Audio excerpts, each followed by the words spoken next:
Hello, I'm Mike Cashman, and I seek to make some political points in a light-hearted way with Augusta Lees, and our book, It's My Party and I'll Still Lie If I Want To, is reduced by £2 from now until Christmas, so there's a potential stocking filler for that hard-to-buy-for person.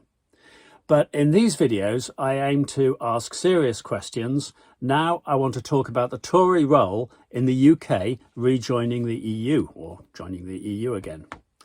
I'll talk about the importance of the Tory role in UK joining the EU again, the likelihood of that role, and the implications of that role. But first, I'll mention a few recent statements from influential players. The eminent pollster Sir John Curtis analysed opinions on the EU from Labour supporters and challenged Keir Starmer's position.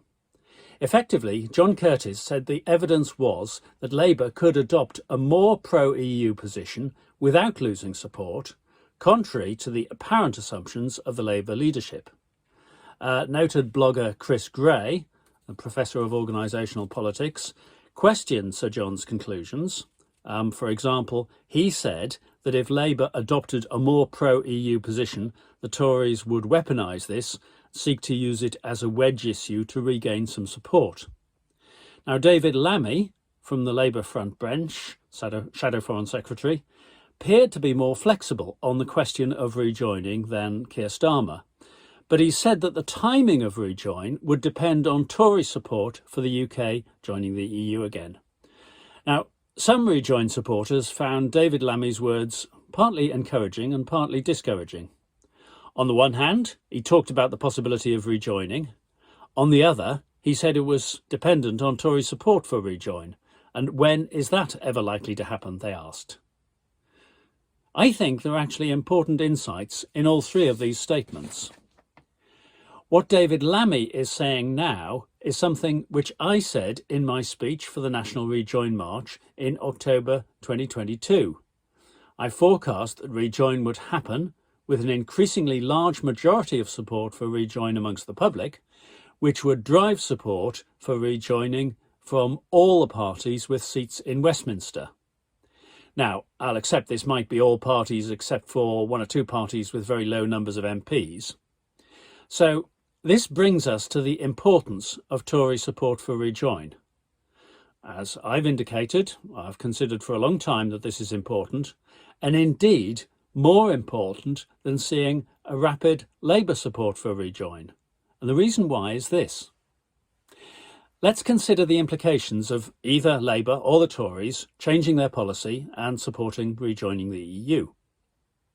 If Labour changed their policy, then Tory determination to stay outside the EU would be hardened because they would see it as potentially providing them with electoral advantage. Support for Brexit is low in the general population, but Tories might, rightly or wrongly, see weaponising the EU question as helpful in some marginal seats.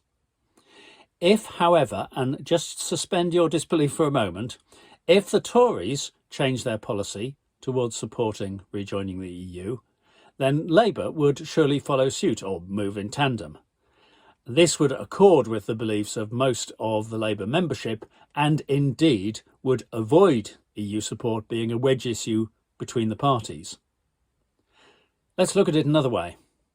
If I was asked to go to the EU and open the negotiations about UK membership on behalf of, let's say, a Labour Prime Minister, I wouldn't even suggest that we start if back in Westminster there is a Tory party openly hostile to EU membership, promising to undo whatever work we'd done as soon as they got back into power.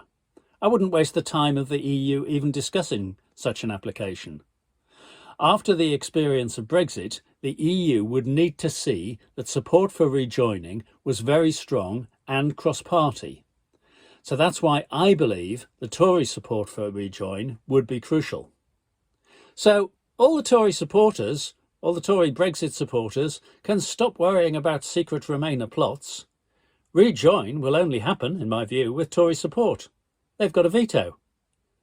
Now, does that mean that I give up the idea of rejoining on the basis that no one can imagine the Tories supporting EU membership? Well, there'll surely come a time when UK economic growth will be seen as more important than a fruitless attempt to try to prove that Johnson and Cummings were right in 2016.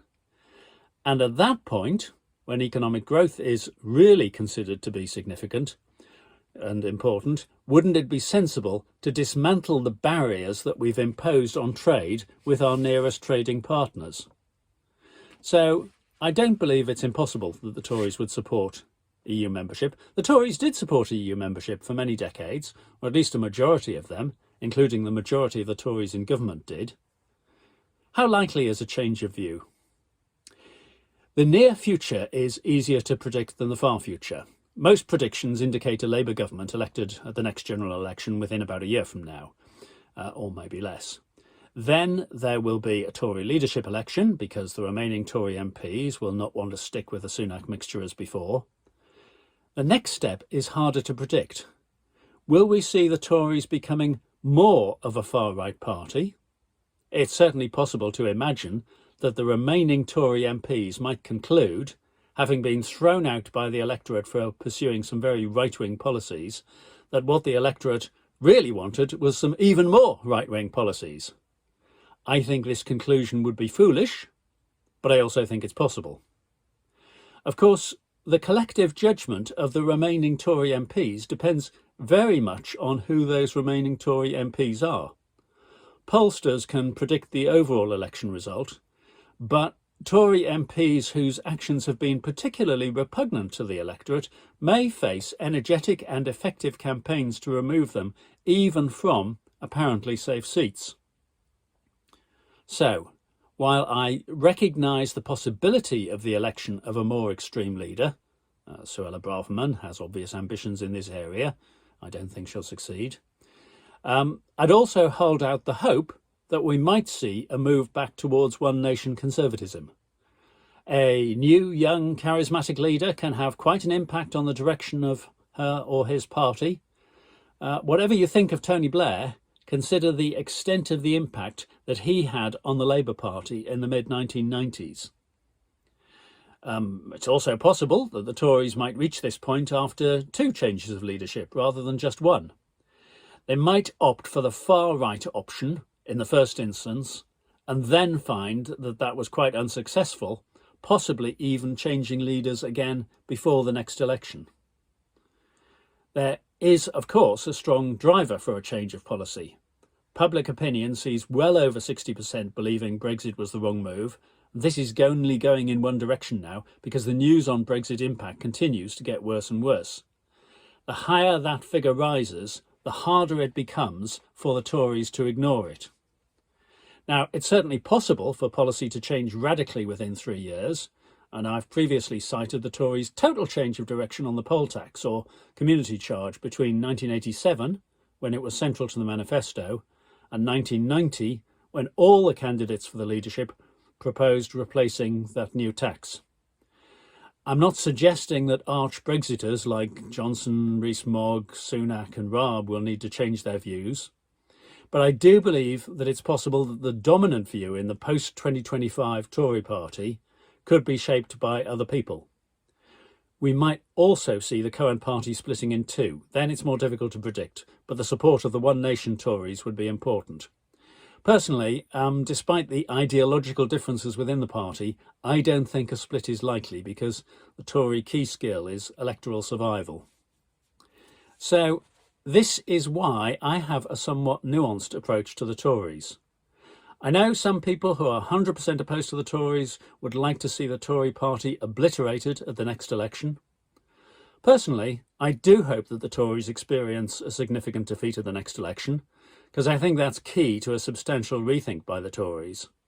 So I think such a defeat would actually be in the Tories' best interests. But I'm also aware of EU supporters in the Tory party, some of whom may be biting their lips and holding their noses at the moment in order to toe the party line. Now, you may not agree with that approach, but it's nonetheless true that the support of such people is, in my view, likely to be essential, for the reasons that I've given, for any move by the UK to rejoin the EU. So, there you are. If you follow my reasoning, you'll have to decide whether my conclusions depress you or give you hope, But that's the path that I believe that we're on. Feel free to add your comments as ever, and add some of our books to your Christmas shopping list. Reductions across the board. Do you have someone that it's hard to buy for the right present for? He or she would enjoy a book full of political parody and satire and singing the very witty and musical Augusta Lees. So songs and sketches, 140 QR codes from the book, taking you to videos. As I say, there's a £2 reduction off the latest book until Christmas. So get it delivered before then. Thank you.